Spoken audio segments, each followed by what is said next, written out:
नमस्कार दोस्तों, Bhatner IAS YouTube channel पर स्वागत है आपका। मैं नमिंदर संधू आपको पढ़ाने जा रहा हूँ सल्तनत काल।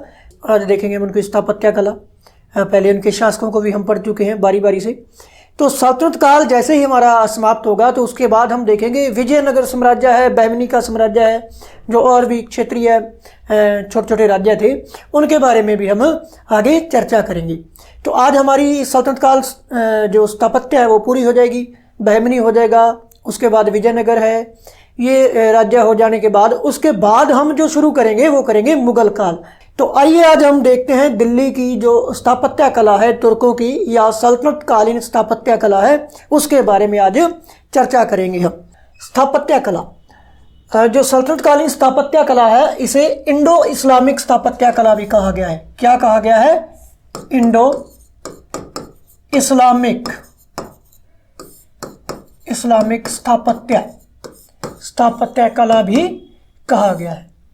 हमने देखा कि इससे पहले जो तुर्क आक्रमणकारी आए उन्होंने क्या किया, भारत पर अटैक किए। सबुक्तगीन था, महमूद गजनवी था, मोहम्मद गौरी था। इन्होंने क्या किया, भारत पर अटैक करते रहे और यहाँ से बहुत सारी धन संपदा होती थी जो लूटकर वापस चले जाते थे। लेकिन हम देखेंगे जब से मोहम्मद गौरी की मृत्यु हो जाती है, कुतुबुद्दीन ऐबक है जो अपना साम्राज्य यहाँ पर स्थापित करता है भारत में, तो वो यहीं का होकर रह जाता है, ना कि यहाँ से धन दौलत लूटता है और वापस अपने पुरखों की भांति, जो अपने पूर्वज जो उनके पहले के शासक हैं, सुल्तान हैं, उनकी भांति यहाँ से सब कुछ लूटपाट के चला गया। तो यहाँ पर उन्होंने अपने साम्राज्य को सुदृढ़ किया, अपनी पुरजोर शक्ति भारत में ही लगा दी। आने वाले अपने वंशजों के लिए अपना जो साम्राज्य था उसे बढ़ाते रहे। तो उसी का ही एक बिंदु है आज स्थापत्य कला। यहाँ पर उन्होंने अपनी इमारतें बनाना शुरू करी। उन्होंने क्या किया, देखा कि जब हम इधर इस देश में रह रहे हैं तो उसके लिए उन्होंने अपनी कुछ मस्जिदों का निर्माण करना शुरू कर दिया, ताकि अपने धर्म को लेकर, अपने धर्म के झंडे को लेकर, और जो उनके अनुयायी हैं उनको यहाँ पर एक संघ में रखा जाए, एक झंडे के नीचे रखा जाए, और उनके लिए इबादत का कोई स्थल हो, जिससे कि उनसे जो जुड़े हुए अनुयायी हैं वो उनके साथ रुके रहें। कहीं ना कहीं ऐसी बातें थी। तो इसमें हम देखेंगे उन्होंने स्थापत्य कला को भी विशेष महत्व दिया था। तो इसलिए हम यहाँ पर देखते हैं जो तुर्कों की या सल्तनत कालीन स्थापत्य कला है, इसे इंडो इस्लामिक स्थापत्य कला भी कहा जाता था। अब हम देखेंगे सुविधा की दृष्टि से देखा जाए तो सल्तनत कालीन स्थापत्य कला को 3 भागों में बांटा गया है। कितने भागों में बांटा गया है? 3 भागों में बांटा गया है। और इसके 3 भाग कौन कौन से हैं हम यहाँ पर देखेंगे। इसके 3 भाग कौन कौन से हैं, जिसमें हम देखेंगे पहला तो शाही स्थापत्य कला। कौन सी है?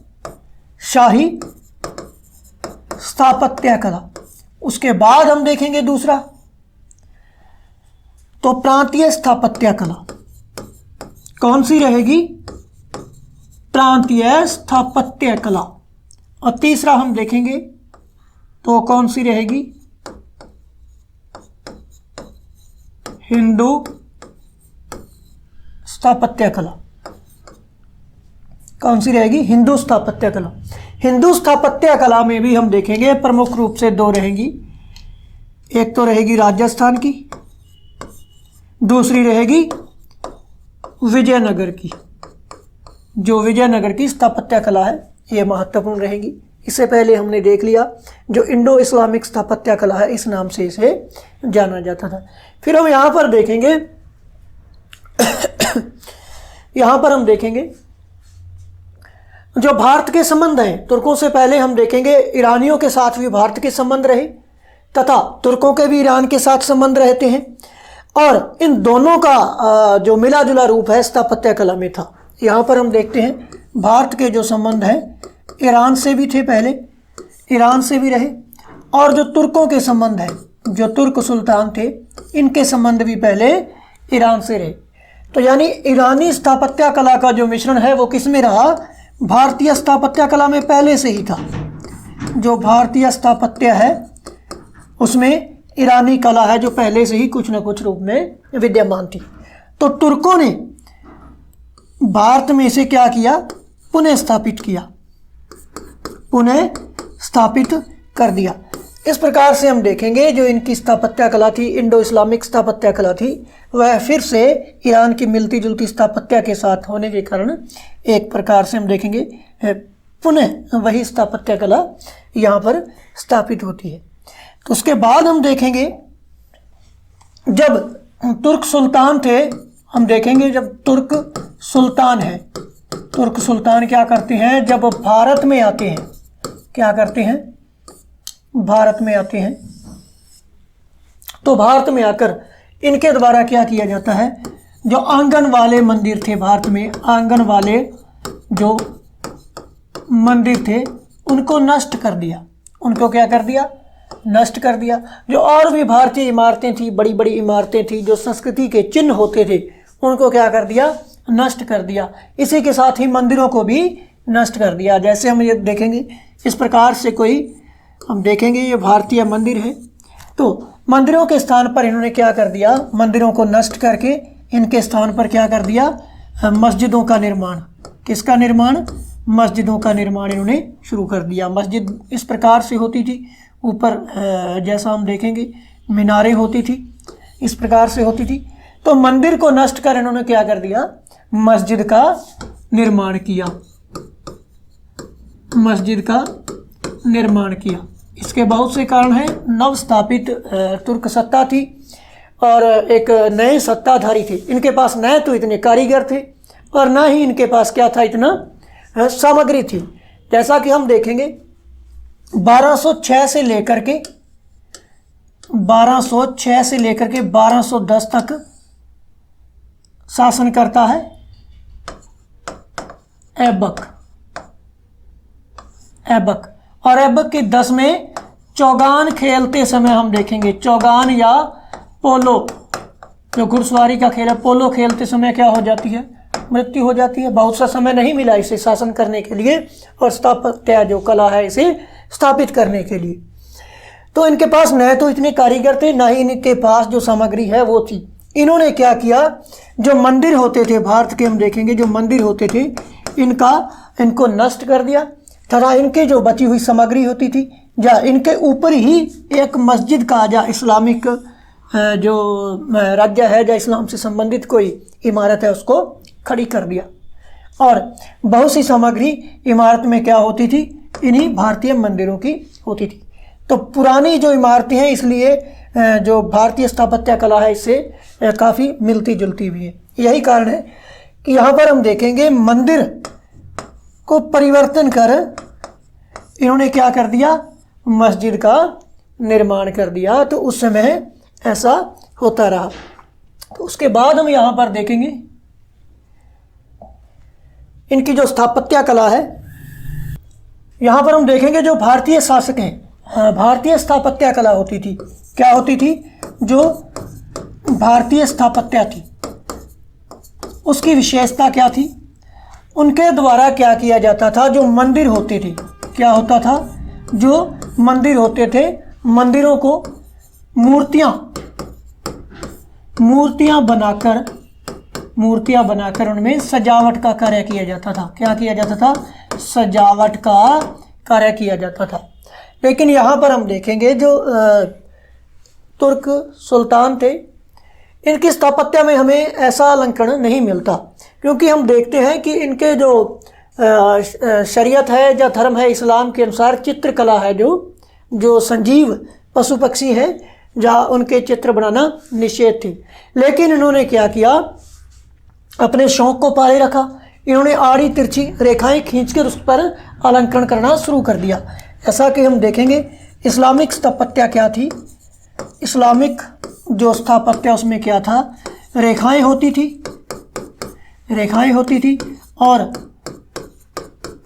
त्रिकोण या आड़ी तिरछी जो भी रेखाएं हैं उनसे क्या किया इन्होंने, अपनी दीवारों को या इमारतों को क्या किया, अलंकृत किया। इस प्रकार से था। तो इसके बाद हम इनकी स्थापत्य कला की देखेंगे विशेषताएं क्या थी, इनकी स्थापत्य कला की विशेषताएं क्या थी। स्थापत्य कला है जो इसकी विशेषताएं,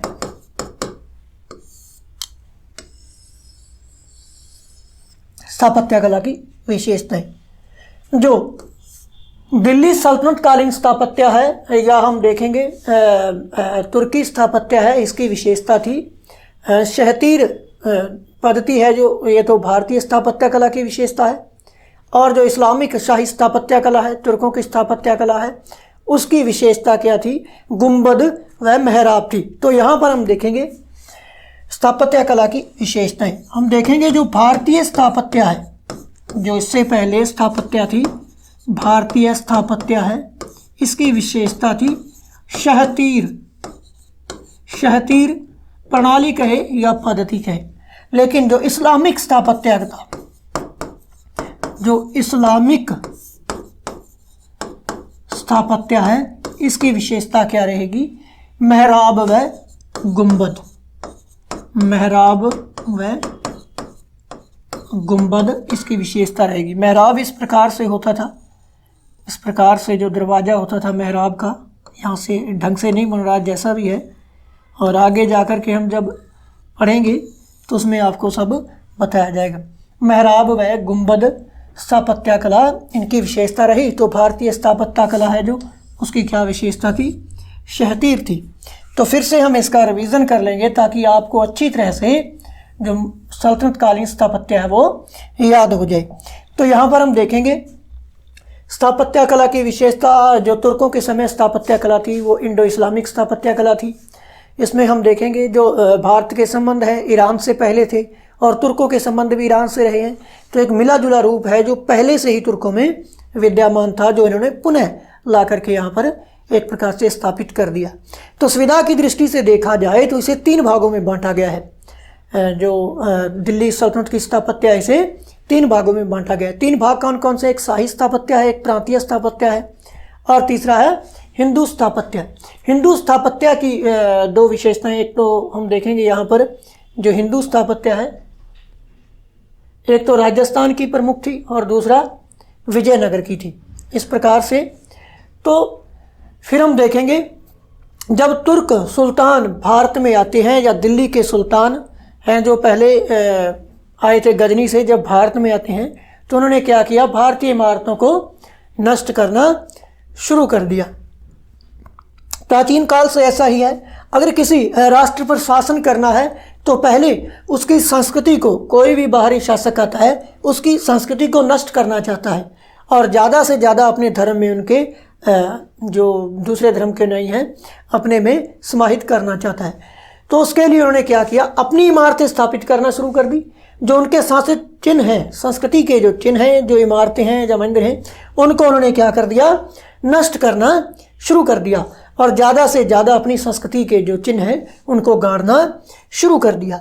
तो उन्हीं इमारतों में हम देखेंगे जो मंदिर होते थे, आंगन वाले मंदिर होते थे उस समय भारत में, तो उन्होंने क्या किया? उन मंदिरों को नष्ट कर दिया और उनके स्थान पर क्या किया? मस्जिदों का निर्माण शुरू करवा दिया। यानी कि मंदिर से ही परिवर्तन कर मस्जिद का निर्माण कर दिया। और ज़्यादातर उनके पास सामग्री नहीं थी, कारीगर नहीं थे, थोड़ा ही समय हुआ था, नए सत्ताधारी थे, तो उन्होंने क्या किया? उसी मंदिर के ढांचे पर उसी की सामग्री को लिया और उसे क्या कर दिया? मस्जिद में परिवर्तन कर दिया। तो उसके बाद हम देखेंगे जो भारतीय स्थापत्य कला थी, जो भारतीय कारीगर थे, वो क्या करते थे? मंदिरों की सजावट के लिए उन्होंने क्या किया? मूर्तियां बनाना, यानी कि मंदिरों में मूर्तियां बनाकर उसकी सजावट करते थे। विभिन्न प्रकार की मूर्तियां होती थी। लेकिन इस्लामिक स्थापत्य है, इसमें क्या होता था? चित्रकला का महत्व नहीं था, चित्रकला को निषेध माना गया था, ताकि जो जीवित हैं पशु पक्षी प्राणी उनके चित्र वर्जित थे। तो उन्होंने क्या किया? आड़ी तिरछी रेखाएं व त्रिकोण उसके को लेकर उन्होंने अपनी इमारतों को जो है सजावट करनी शुरू कर दी, अलंकृत करना शुरू कर दिया। उसके बाद हम यहाँ पर देखें जो स्थापत्य कला की विशेषताएं रहती हैं। इस्लामिक स्थापत्य कला की क्या विशेषताएं हैं? जो भारतीय स्थापत्य कला है पहले की, उसकी क्या विशेषताएं रहती हैं? तो भारतीय स्थापत्य कला है, जो भारतीय स्थापत्य कला की विशेषता थी शहतीर पद्धति। और जो इस्लामिक स्थापत्य है, जो तुर्क सुल्तान थे, उन्होंने उनकी जो स्थापत्य उसकी विशेषता क्या रही? मेहराब व गुंबद को उन्होंने महत्व दिया था। इसके बाद हम आगे देखेंगे। इसके बाद हम देखेंगे एक शब्द आता है अरेबस्क। कौन सा आता है? अरेबस्क। बस्क, इस शब्द से क्या तात्पर्य है? अरे बस्क क्या चीज़ थी, क्या वस्तु थी? अरे बस्क क्या होता था? दीवारों पर हम देखेंगे जो दीवारें होती थी, दीवारों पर जो बेल बूटे जो होते थे उनका जो अलंकरण होता था, क्या होता था? अलंकरण जो होता था, या अलंकरण की एक संयुक्त पद्धति होती थी जो उसे क्या कहा जाता था? अरे बस्क कहा जाता था। इसके बाद हम देखेंगे तुर्कों की जो दिल्ली सुल्तानों की प्रथम जो मस्जिद थी वो कौन सी थी? कुवत उल इस्लाम। कौन सी थी? कुवत उल इस्लाम मस्जिद का उन्होंने निर्माण करवाया। हम देखेंगे कुवत उल इस्लाम मस्जिद। तो सल्तनत कालीन या इस्लाम से संबंधित पहली जो मस्जिद है, प्रथम जो मस्जिद है वो कौन सी थी? कुवत उल इस्लाम मस्जिद। हमने पहले भी इस बात की चर्चा की, जब तुर्कों द्वारा भारत में सत्ता स्थापित कर ली जाती है तो अपने खुदा की, अल्लाह की इबादत के लिए, अपने ईश्वर की इबादत के लिए उनको एक धार्मिक स्थल चाहिए था, जिससे उनके अनुयायियों को लगे कि यह जगह भी उनके रहने के लिए अनुकूल है और उनका अपना ही राज्य है। तो सबसे पहले हम देखेंगे इस मस्जिद का निर्माण जो है किसके द्वारा करवाया गया, इसका निर्माण कब करवाया गया। पहले तो हम देखेंगे 1197 ईस्वी में करवाया जाता है, फिर ठीक है। और निर्माण होता कहाँ है इसका? दिल्ली में। ज़्यादातर जो इमारतें हैं हम देखेंगे दिल्ली सल्तनत की, वो दिल्ली में ही स्थापित है, क्योंकि लंबे समय तक इन्होंने संघर्ष किया और उसी के आसपास अपनी इमारतों को स्थापित करवाया। और 1197 में इसका निर्माण कहाँ किया गया? दिल्ली में किया गया। और किसके द्वारा किया गया इसका निर्माण? कुतुबुद्दीन ऐबक के द्वारा। कुतुबुद्दीन ऐबक के द्वारा, जो मोहम्मद गौरी का दास था, जिसने भारतीय सत्ता को संभाला, दिल्ली की सल्तनत पर शासन किया। कुतुबुद्दीन ऐबक के द्वारा कुवत उल इस्लाम जो मस्जिद है इसका निर्माण किया गया। कहाँ पे किया गया? दिल्ली में किया गया। उसके बाद हम देखें तो कुतुब मीनार का निर्माण है, या अजमेर में एक है 2.5 दिन का झोंपड़ा।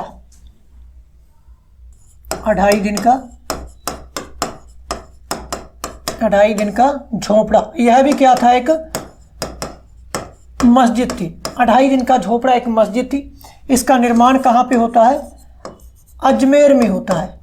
अजमेर में होता है। किसके द्वारा किया जाता है? कुतुबुद्दीन ऐबक के द्वारा। कुतुबुद्दीन ऐबक के द्वारा ही इसका निर्माण किया जाता है। इससे पहले हम देखें जो 2.5 दिन का झोंपड़ा है, यह क्या था? एक संस्कृत विद्यालय था। संस्कृत विद्यालय था या एक मठ का इससे पहले यहाँ पर निर्माण हुआ था। संस्कृत विद्यालय को नष्ट कर यहाँ पर क्या किया? 2.5 दिन का झोंपड़ा है जो इसका निर्माण किया गया। उससे पहले हमने देखा जो कुतुबुद्दीन ऐबक के द्वारा मस्जिद का निर्माण किया गया है, यह भी पहले क्या था? कुवत उल इस्लाम जो मस्जिद है यह पहले क्या थी? एक जैन मंदिर था। जैन मंदिर के बाद यहाँ पर क्या होता है? एक विष्णु मंदिर बनाया जाता है। विष्णु मंदिर का निर्माण हुआ और इस विष्णु मंदिर को है जो नष्ट करके यहाँ पर क्या किया गया? इस मस्जिद की स्थापना की गई थी। इसकी पहले भी हम चर्चा कर चुके हैं, कारीगरों की कमी और जो उनके पास सामग्री की कमी रहती थी। तो इस प्रकार से हमने देखा जो 2.5 दिन का झोंपड़ा है अजमेर में कुतुबुद्दीन ऐबक द्वारा संस्कृत विद्यालय के स्थान पर इसका निर्माण किया गया था। इसके बाद जो अगली इमारत है वो है कुतुब मीनार। इसका जो इस इमारत का जो आरंभ है, इसे आरंभ किसके द्वारा किया गया? सबसे पहले देखेंगे इसका प्रारंभ, इस इमारत की जो नींव है किसके द्वारा रखी जाती है? कुतुबुद्दीन ऐबक के द्वारा। किसके द्वारा रखी जाती है? कुतुबुद्दीन ऐबक के द्वारा। और इसका जो निर्माण है पूरा किसके द्वारा करवाया जाता है? इसे पूर्ण किसके द्वारा करवाया गया था? इल्तुतमिश के द्वारा। इल्तुतमिश जो दिल्ली सल्तनत का अगला सुल्तान बनता है, उसके द्वारा इस इमारत का निर्माण पूरा करवाया गया था। फिर हम देखें, यह इसका नाम है जो कुतुब मीनार किस कारण पड़ा था? यह कुतुबुद्दीन ऐबक का नाम होने के कारण ऐसा नहीं हुआ, याद रखने योग्य बात है। तो कुतुब मीनार का जो निर्माण है, यहाँ पर हम देखेंगे एक सूफी संत था। क्या था? एक सूफी संत था जिसका नाम था कुतुबुद्दीन बख्तियार काकी। एक सूफी संत कुतुबुद्दीन बख्तियार काकी जो है, इसकी स्मृति में हम देखेंगे, इसकी स्मृति में इस जो इमारत का है निर्माण हुआ था। और इसका प्रयोग किस लिए किया जाता था? इसका प्रयोग उस समय आजान देने के लिए होता था। आजान देने के लिए किया जाता था, प्रयोग इसका आजान देने के लिए किया जाता था। फिर से हम देखेंगे जो कुतुबुद्दीन ऐबक की इमारतें हैं, जो उसने स्थापत्य कला की शुरुआत की, उसके बारे में हम देखेंगे। पहले हम देखेंगे कुव्वत उल इस्लाम मस्जिद। कुव्वत उल इस्लाम मस्जिद भारत में तुर्कों की पहली स्थापत्य कला की निशानी है। प्रथम मस्जिद थी। क्या था? यह एक विष्णु मंदिर था। उससे पहले क्या था? एक जैन मंदिर था। और विष्णु मंदिर को इन्होंने तुड़वाकर या नष्ट करके कुव्वत उल इस्लाम मस्जिद का निर्माण करवाया था। और इसका निर्माण कार्य कब हुआ? 1197 ईस्वी में होता है। और इसका जो स्थापना है इसकी कहाँ पे होती है? दिल्ली में होती है। और किसके द्वारा करवाई जाती है? कुतुबुद्दीन ऐबक के द्वारा। किसके द्वारा? 1197 ईस्वी में दिल्ली में स्थापित किया गया, कुतुबुद्दीन ऐबक के द्वारा किया गया। विष्णु मंदिर के स्थान पर इस मस्जिद का निर्माण हुआ। उसके बाद हम देखेंगे 2.5 दिन का झोपड़ा है। यह भी क्या है? एक मस्जिद है। 2.5 दिन का झोपड़ा क्या है? एक मस्जिद है। कहाँ पर है यह? अजमेर में स्थित है। जिसमें क्या होता था? 5 वक्त की जो नमाज है वो अदा की जाती थी। और आज भी हम जब अजमेर में जाएंगे तो नमाज के समय क्या होता है? बहुत से जो इस्लाम धर्म को मानने वाले हैं वहाँ पर नमाज अदा करने आते हैं। बहुत ही सुंदर इमारत है। 2.5 दिन का जो झोंपड़ा है, किसके द्वारा निर्मित किया गया था? इसे कुतुबुद्दीन ऐबक के द्वारा। और यह पहले क्या था? 2.5 दिन का झोंपड़ा जो इससे पहले क्या था? एक मठ था या एक संस्कृत विद्यालय था, जिसके स्थान पर 2.5 दिन का झोंपड़े का निर्माण किया गया। फिर उसके बाद अगली जो इमारत है वो क्या है? कुतुब मीनार है। कुतुब मीनार का जो आरंभ है, कुतुब मीनार को जो प्रारंभ किया वो किसने किया? कुतुबुद्दीन ऐबक ने। कुतुबुद्दीन ऐबक के द्वारा इसका प्रारंभ किया जाता है। लेकिन इसको पूर्ण करने का जो काम है किसके द्वारा किया जाता है? अगला सुल्तान जो एक दास था, इल्तुतमिश, अगला सुल्तान जब बनता है तो इसको पूर्ण करवाता है। तो इसका निर्माण है जो किसकी स्मृति में कराया गया था? इसका निर्माण है किसकी स्मृति में कराया गया था? तो हम देखेंगे वह एक सूफी संत था। क्या नाम था उसका? कुतुबुद्दीन बख्तियार काकी नाम का एक सूफी संत है, जिसकी स्मृति में इस इमारत का निर्माण हुआ था। कुतुब मीनार का निर्माण हुआ था। और इसका प्रयोग किस लिए होता था? इसका प्रयोग होता था अजान देने के लिए उस वक्त। तो इसके बाद देखेंगे हम अगला शासक जो बनता है इल्तुतमिश। जो इल्तुतमिश है इसके द्वारा क्या किया जाता है? इसके द्वारा अपने पुत्र का एक मकबरा निर्मित करवाया जाता है। और उस मकबरे का नाम क्या था? सुल्तानगढ़ी। क्या था? सुल्तानगढ़ी मकबरे का जो निर्माण है इल्तुतमिश द्वारा करवाया जाता है। और यह इसके पुत्र का मकबरा था। और यह भारत में या हिंदुस्तान में निर्मित प्रथम मकबरा था। क्या था? प्रथम मकबरा था। तुर्कों द्वारा या इस्लामिक जो शासक है उनके द्वारा भारत में स्थापित किया गया प्रथम मकबरा कौन सा है? सुल्तानगढ़ी का मकबरा है, जो इल्तुतमिश ने अपने पुत्र की स्मृति में बनवाया था। इसी के साथ ही जो इल्तुतमिश है वो जो मकबरा है, मकबरा शैली का जन्मदाता भी कहलाता है। क्या कहलाता है? जन्मदाता भी कहलाता है। फिर से हम देखेंगे जो इल्तुतमिश है अपने पुत्र की स्मृति में इसके द्वारा क्या किया गया? सुल्तानगढ़ी मकबरे का निर्माण किया गया। भारत का प्रथम मकबरा है और मकबरा शैली का जो जन्मदाता भी इल्तुतमिश कहलाता है। इसके द्वारा एक और इमारत है जो नागौर में एतारकिन का दरवाज़ा है, उसका निर्माण किया जाता है। तो स्वयं का जो मकबरा है, इल्तुतमिश का जो स्वयं का मकबरा है, यहाँ पर हम देखेंगे जो स्वयं का मकबरा है वो लाल बलुआ पत्थर से बना था। लाल बलुआ पत्थर से निर्मित था, जिसे पूर्ण किसके द्वारा करवाया गया? पूर्ण करवाया गया रजिया के द्वारा। किसके द्वारा? इसकी पुत्री थी रजिया सुल्ताना, उसके द्वारा करवाया गया था। और इसके द्वारा एक और इमारत है, हम देखेंगे एतारकिन का दरवाज़ा। एतारकिन का दरवाज़ा जो है यह भी किसके द्वारा बनाया गया? इल्तुतमिश के द्वारा निर्मित करवाया गया। और कहाँ पर करवाया गया? नागौर में। कहाँ स्थापित किया गया? नागौर में।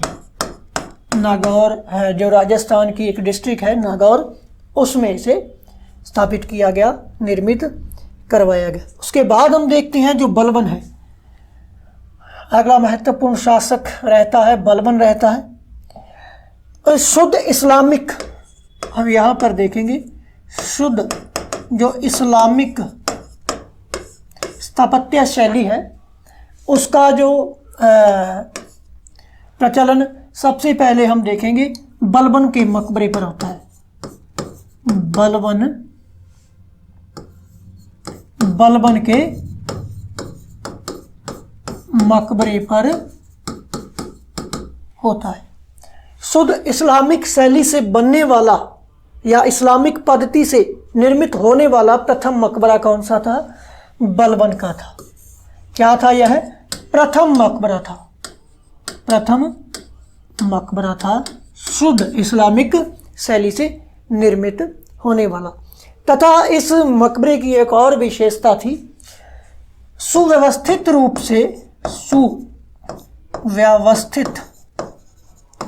रूप से जो मेहराब है, जो मेहराब होता था मकबरे का, उसका सुव्यवस्थित रूप से मेहराब का प्रचलन भी बलबन के मकबरे से होता है। बलबन के द्वारा दिल्ली में लाल महल का भी निर्माण करवाया जाता है। जो बलबन है, बलबन के द्वारा क्या किया जाता है?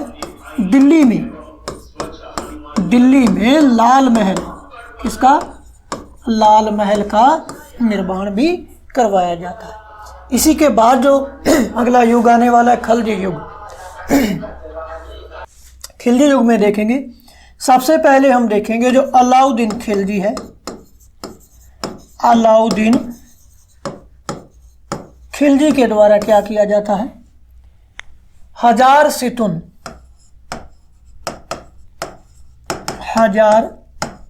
सितुन का निर्माण करवाया जाता। अब देखेंगे हजार सितुन है क्या? हजार सितुन क्या था? 1000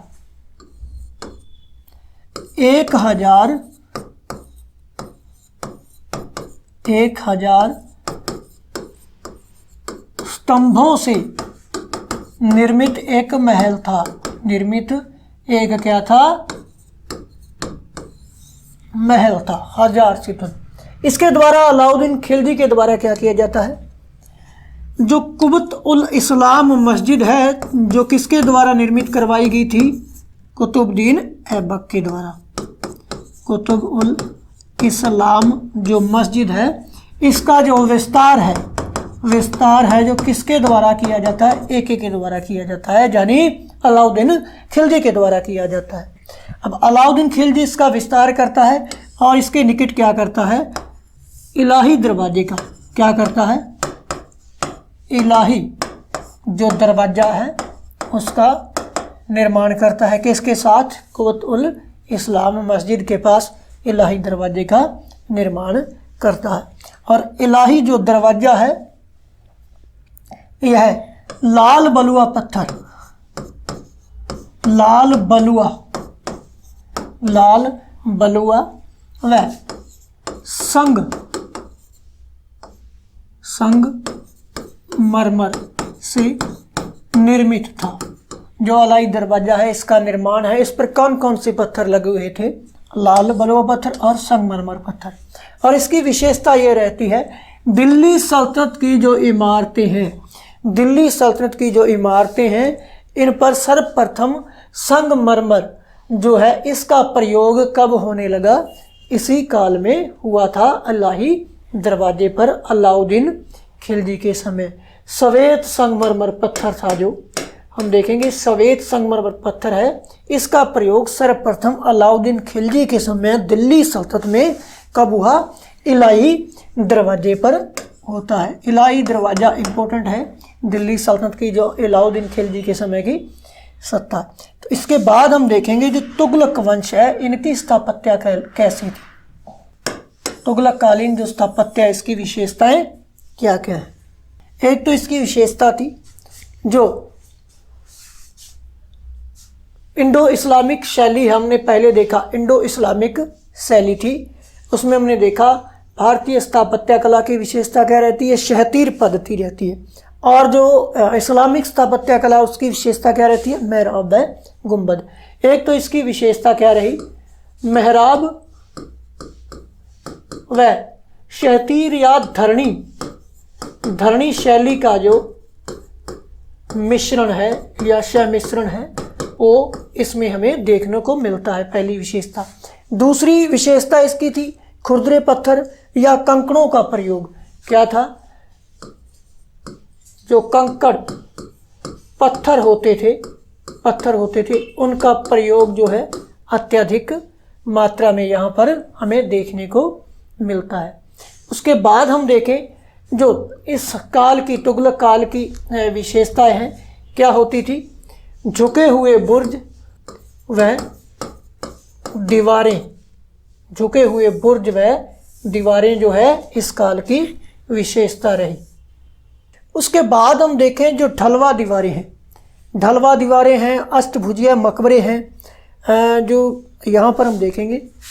ये जो विशेषताएं हम पढ़ रहे हैं, चर्चा जिन पर हम कर रहे हैं वो कौन सी है, तुगलक वंश की जो स्थापत्य कला है उसकी है।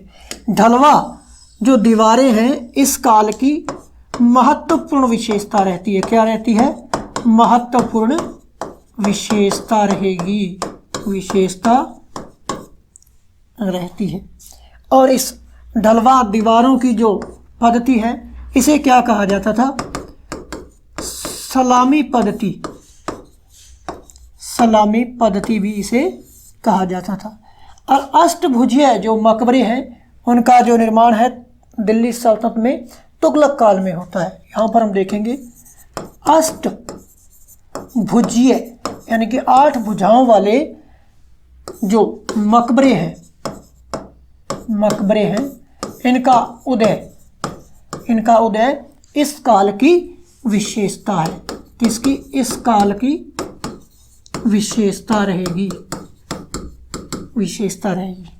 फिर यहाँ पर हम देखेंगे जो तुगलक वंश है, तुगलकों का काल है, इस समय होता क्या है, लाल बलुआ पत्थर जो है इसका यहाँ पर हमें कम प्रयोग देखने को मिलता है। 56 कोट का दुर्ग, 56 कोट का जो दुर्ग है यह दिल्ली में स्थापित किया गया। कहाँ स्थापित किया गया, दिल्ली में स्थापित किया गया। और किसके द्वारा स्थापित किया गया, यह गयासुद्दीन तुगलक के द्वारा, गयासुद्दीन तुगलक के द्वारा स्थापित किया गया। इस 56 कोट के दुर्ग की विशेषता क्या रही है, इसमें रोमन शैली, किसका, रोमन शैली का प्रयोग हुआ है। और तुगलक काल की जो विशेषताएं हैं उनमें हम देखेंगे जो लाल बलुआ पत्थर है, क्या है, जो लाल बलुआ पत्थर है इससे क्या किया गया, परहेज किया गया। यानी लाल बलुआ जो पत्थर है इसके जो इमारतों के निर्माण में इसका प्रयोग कम कर दिया गया। तो इसके स्थान पर इन्होंने क्या किया, केवल बलुआ पत्थर जो है इसको महत्व दिया, क्योंकि यह कम कीमत का था और इस पर अधिक धन खर्च होता था, जो इस बात को दर्शाता है जो तुगलक कालीन राजनीतिक अस्थिरता है और जो आर्थिक तंगी है वो इन पत्थरों के प्रयोग से यहाँ पर छलकती है। ऐसा प्रतीत होता है कि इनकी आर्थिक तंगी और राजनीतिक अस्थिरता के कारण उन्होंने लाल बलुआ पत्थर जो है उसके स्थान पर बलुआ पत्थर का प्रयोग किया था। इसके बाद हम देखेंगे लोधी काल की जो इमारतें हैं, उससे पहले हम इसको फिर से रिपीट कर लेंगे जो तुगलक कालीन स्थापत्य है। तुगलक कालीन स्थापत्य में हम देखेंगे इसकी विशेषता रहती है मेहराब व धरणी शैली। क्या है, मेहराब व जो धरणी शैली है इसका सम्मिश्रण है जो इस कला में हमें देखने को मिलता है। और इसकी दूसरी विशेषता यहाँ पर कंकड़ पत्थर जो हैं या खुरदरे पत्थर हैं उनका बहुतायत प्रयोग होने लगा और झुके हुए बुर्ज व दीवारों का प्रयोग भी तुगलक काल की विशेषता है। दूसरा हम देखेंगे इनकी जो महत्वपूर्ण विशेषता क्या है, ढलवा दीवारें थी। यह इनकी महत्वपूर्ण विशेषता थी। इसे एक अन्य नाम से भी जाना जाता था जिसे सलामी पद्धति कहा जाता था। उसके बाद हम देखें जो अष्टभुजीय मकबरे हैं, अष्टभुजीय मकबरे जो हैं इनका उदय है वो किस काल में होता है, तुगलक काल में होता है। इस काल की विशेषता रहती है।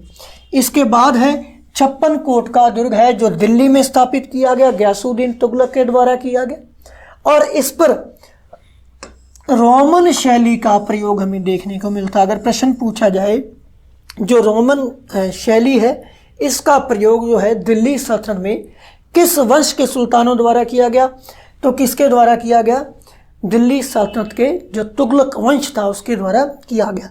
फिर हम देखेंगे इनके द्वारा जो इमारतें होती थी उन पर क्या किया गया, लाल पत्थर से, लाल बलुआ नहीं, लाल जो पत्थर है, लाल पत्थर के स्थान पर बलुआ पत्थर का प्रयोग किया गया। लाल पत्थर से इन्होंने क्या किया, परहेज किया, उसका प्रयोग कम किया और बलुआ पत्थर का प्रयोग ज़्यादा किया जो आसानी से यहाँ पर इन्हें प्राप्त हो जाता था और लाल पत्थर कम प्रयोग हुआ, जो इस बात को दर्शाता है कि इनकी राजनीतिक अस्थिरता थी और दूसरा क्या था, आर्थिक तंगी होने की वजह से ऐसे रहा होगा। इसके बाद हम देखेंगे लोधी वंश की स्थापत्य कला। लोधी वंश की स्थापत्य है, इनके समय क्या हुआ, सर्वाधिक मकबरों का निर्माण, जो सर्वाधिक मकबरों का निर्माण है, प्रश्न पूछा जाए सर्वाधिक मकबरों का निर्माण है जो कब हुआ, लोधी वंश के शासकों के समय हुआ। अब दिल्ली जो है, दिल्ली के पास इतने मकबरे बने कि दिल्ली क्या होने लगा, ऐसा लगने लगा दिल्ली क्या है तो कब्रिस्तान लगने लगा। तो लोधी काल की एक विशेषता है दिल्ली सल्तनत में हम देखेंगे जो लोधी काल है इस समय क्या होता है, द्विगुंबदीय जो प्रणाली है या पद्धति है इसका प्रयोग भी कब होता है, इसका निर्माण भी कब होता है, दिल्ली सल्तनत काल में ही होता है, लोधी वंश के समय, लोधियों के काल के समय। और इनकी एक विशेषता रहती है, दिल्ली में सर्वप्रथम लोधी वंश के समय ही हम देखेंगे उद्यानों के मध्य क्या है, उद्यानों के मध्य मकबरे निर्मित किए गए,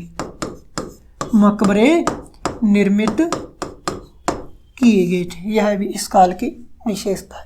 फिर से हम देखेंगे लोधी वंश की जो स्थापत्य कला उसमें हम देखेंगे सर्वाधिक मकबरों का जो निर्माण है लोधियों के समय हुआ।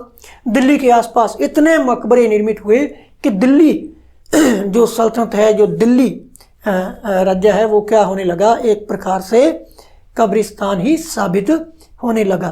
तो इनके समय द्विगुंबदीय जो शैली है उस पद्धति का भी शुरुआत है, जो प्रारंभ है लोधी काल में ही होता है। और एक विशेषता और रहती है, जो उद्यान है, उद्यानों के मध्य इमारत या मकबरे का निर्माण है वो भी लोधियों के साथ ही यहाँ पर हमें देखने को मिलता है। इसी के साथ ही हमने शाही स्थापत्य का जो टॉपिक है पूरा कर लिया है। दिल्ली सल्तनत कालीन स्थापत्य हमने यहाँ पर कंप्लीट लगभग कर ली है। कुछ और बातें हैं इसकी थोड़ी, वो आपको अगली कक्षा में बताई जाएंगी, जिसमें इनकी शब्दावली है उसके बारे में भी जानकारी दी जाएगी। इसी के साथ ही दिल्ली स्थापत्य कला और एक टॉपिक इसके साथ जुड़ता हुआ करवाने के बाद आपको बहमनी जो साम्राज्य है, विजयनगर साम्राज्य है, जिसकी जानकारी हमें बाबर के द्वारा दी जाती है कि बाबर अपनी बाबरनामा बुक में लिखता है, तुजु के बाबरी में लिखता है कि हिंदुस्तान में सबसे शक्तिशाली राज्य विजयनगर और उसका शक्तिशाली सम्राट या शासक कौन सा, कृष्णदेव राय था। इनको पढ़ने के बाद हम मुगल राज्य जो है काफ़ी इंटरेस्टिंग है, काफ़ी प्रभावी है, उसे भी पढ़ेंगे आगे चलकर, उस पर भी हम चर्चा करेंगे। तो इसी के साथ ही आप सभी मित्रों का बहुत बहुत धन्यवाद और आभार।